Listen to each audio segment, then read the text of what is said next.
தமிழக வரலாற்றில் முதல் முறையாக இன்று கவர்னர் வெளிநடப்பு செய்தது பல்சமய நல்லூர் இயக்கம் கண்டனம் தெரிவித்துக் கொள்கிறது. மக்களால் தேர்ந்தெடுக்கப்பட்ட ஆட்சிக்கு ஒரு கெட்ட பேர் உருவாக்க மத்திய அரசு ஒவ்வொரு கவர்னர்களையும் நியமிப்பது போல் தெரிகிறது.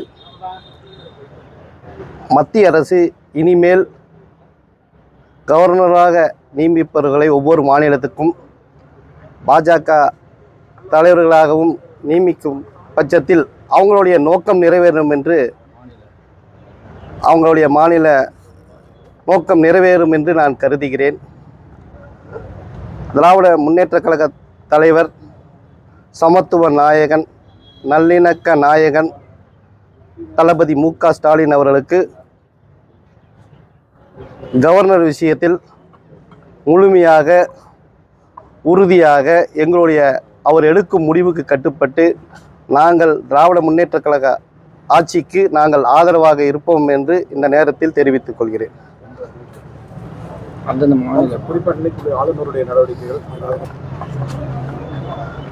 தேசிய கீதம் தமிழ்தாய் முதல் வாழ்த்து பாடப்பட்டது.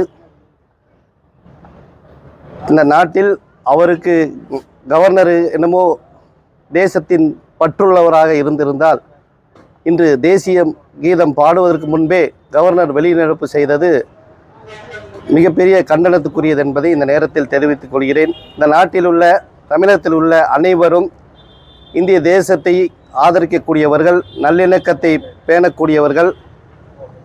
கவர்னர் இன்று நடந்தது இந்த மக்களால் தேர்ந்தெடுக்கப்பட்ட ஆட்சிக்கு அவப்பெயர் ஏற்படும் வகையில் இன்று நடந்து கொண்டது கண்டனத்துக்குரியது.